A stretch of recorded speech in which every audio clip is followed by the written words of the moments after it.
Hello friends, and welcome to Escaping the Mouse with your host, me, Breck Roll. Alright, today's the last day of my short weekend, and it's going to be a nice day out today. We're supposed to get into the mid-70s, and I decided I wanted to do a little stuff in the yard. Specifically, I want to go into that planter that I built a few weeks ago for the palm trees and kind of fill that space in. Now, you may recall last week while I was out and about, I had to go out and get my vehicle inspected in order to get my tags for the state. And while my vehicle was being inspected, I kind of wandered across the street and looked at a local nursery. And they had all sorts of cool stuff in there. And one of the things I saw that they had in there was bluebonnets. And since bluebonnets are sort of the Texas state flower, and I love seeing them, I've been thinking about maybe putting some bluebonnets in and around the palm trees. So I think I'm going to go out and do that. But I've also discovered that there's another nursery in the area. I've driven by it a couple times, and I think I want to go over and explore that and see what they have too. But we may go over to the first nursery also if the second one doesn't have the bluebonnet. So let's start with that. Yeah, this is the area I kind of want to fill in a little bit. You know, palm trees, we're kind of still waiting to see what happens with them. Hopefully they'll come back. I've basically trimmed them all the way down to just the stump, and we're going to see if they come back. But I think I'm going to fill in the rest of this area with bluebonnets if I can find something that's going to be a nice ground cover and something that'll come back year after year. And it seems to me the bluebonnet should do that, and it should be a nice ground cover that doesn't overwhelm things. You know, I've always had an issue with putting plants in that are maybe bigger than the area I put them into, and then they overgrow and they just encroach out into the yard. But I think the bluebonnet should stay relatively small and look pretty nice in here. So, like I said, let's go over to the nursery. Oh yeah, this place has some potential here. I'm kind of in the vegetable section here, and these look an awful lot like my jalapeno peppers, so they're different kinds of peppers, but you know, peppers are sort of the same species. So big section in here, so I'm going to wander around and see what catches my attention. Yeah, there's jalapeno peppers. They seem to have a couple of different varieties of pepper though too. So Hungarian hot banana peppers, Anaheim peppers. I might be able to find some habanero peppers in here. Alright, so I didn't see any bluebonnets in that place. This place was a little bit smaller than the other nursery I visited. So I think I'm going to run over to the other nursery and let's see what they have. Alright, so I just got out of the second place. They did have bluebonnets. It's very possible that they had them at the first place too, but when I was here last week, the bluebonnets were blooming, and so they were very easy to spot. You could just see them from a mile away. In this case, I wandered around the store and didn't see them, and actually asked somebody, said, oh yeah, we have them, and they brought me out, and they said, oh yeah, they're out here, and I looked, it's like, oh, I don't see them, and it's like, oh, okay, and then they showed me, it's like, oh yeah, that's where they are, they're just not blooming this time. So I got 8 bluebonnets, and we're going to plant that in there. I also got some African daisies, and I found some habanero peppers. So we're going to put the habanero peppers in the cat room and let them continue to grow for the next week or two, and I think we'll probably end up putting those in the planter in a week or two, and we're going to plant the rest of this stuff today. So let's go home and do that. Alright, so here's everything I got. These are my bluebonnets right here, and I actually asked them how many they recommended I get for this size of a planter, and they recommended about 8, so I got 8. I'm also going to fill in with these daisies, and I got 2 different varieties. They're called African daisies, and there's yellow and the purple ones, so I got 2 of each, and I thought those would be kind of cool. And we'll just kind of spread those around in here a little bit and kind of fill it in, make a little color, because both of these things will spread over time, but in the first year or two, you know, it's going to be kind of slim pickings in here. So, like I said, I tend to overplant in areas, and then it just kind of is a battle, and we'll see what survives. And then these are my habanero peppers, and I got 6 of those, and so we'll put those in here. I'm going to probably leave them out here today just to let them get a little bit of sun, and then we'll put them back in the window with the other peppers and with the tomatoes, and they'll get planted out here in a couple weeks.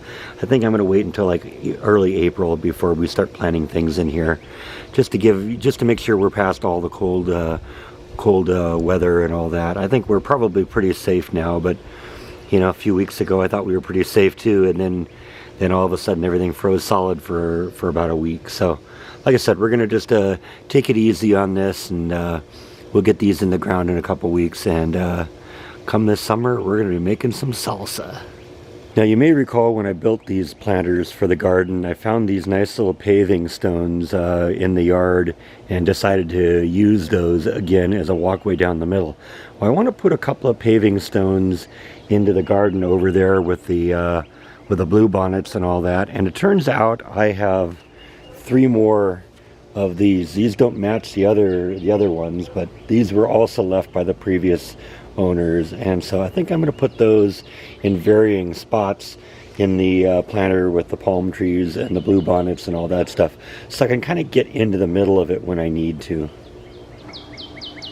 Alright, so we got the stepping stones into place, and basically they're just there to enable me to get everywhere in the into this planter area without having to walk through the dirt, because there have been a few times I've had to get in here, and you can see there's all sorts of like holes where I've stepped in here, and I just don't want to have a bunch of holes in the dirt where where I've had to step.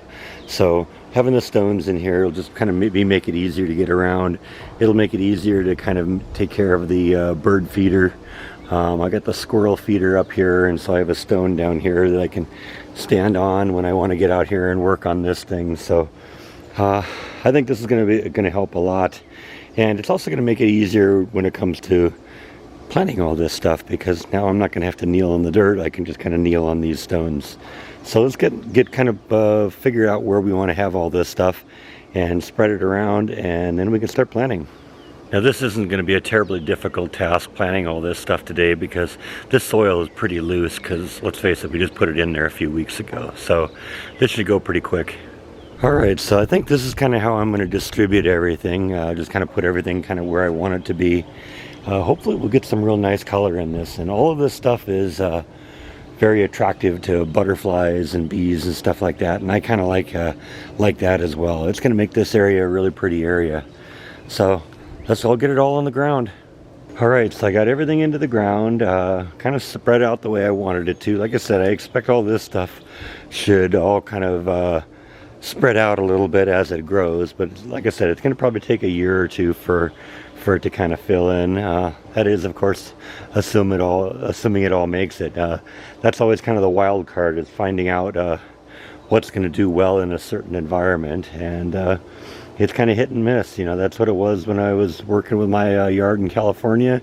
You know, you put things in there, you found out what worked, found out what didn't work, and the things that didn't work you replace until you find something that does work. So I think the next thing I got to do is I just want to give everything a good drink here, because sometimes I noticed a few of the bluebonnets were kind of dry when I put them into the ground. So a lot of them had been watered recently, but a few of them were dry. So like I said, we'll give everything a nice good drink here, and we'll probably run the sprinklers tonight, so it'll get another drink, and hopefully that will work out well. So I'll catch up with you in a couple minutes.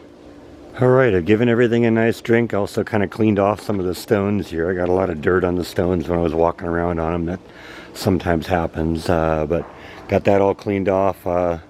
Looks pretty nice right now. So we're going to see what happens, see which of this stuff does well.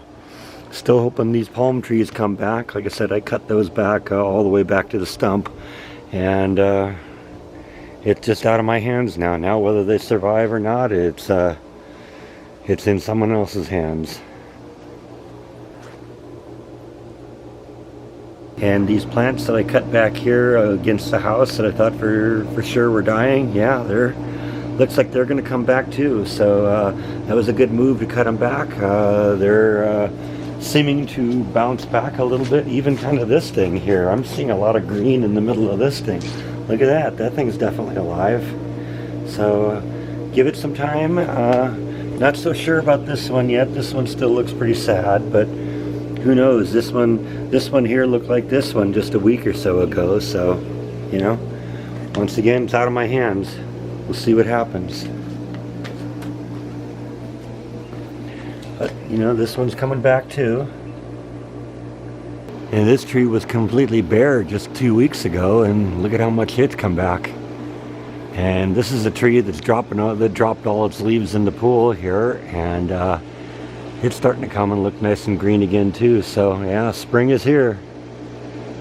So you know, I often credit the people who help kind of fund some of these projects, and this project was one of those projects. This project was actually funded by you, so thank you very much to every one of you who watched my videos and watched the ads. You know, this little project today was funded by the ad revenue I got today. So thank you so much for watching and helping me make my yard look nice. And I think that's all that I have for today. So thank you as always for watching, and I'll see you next time on Escaping the Mouse. Good night.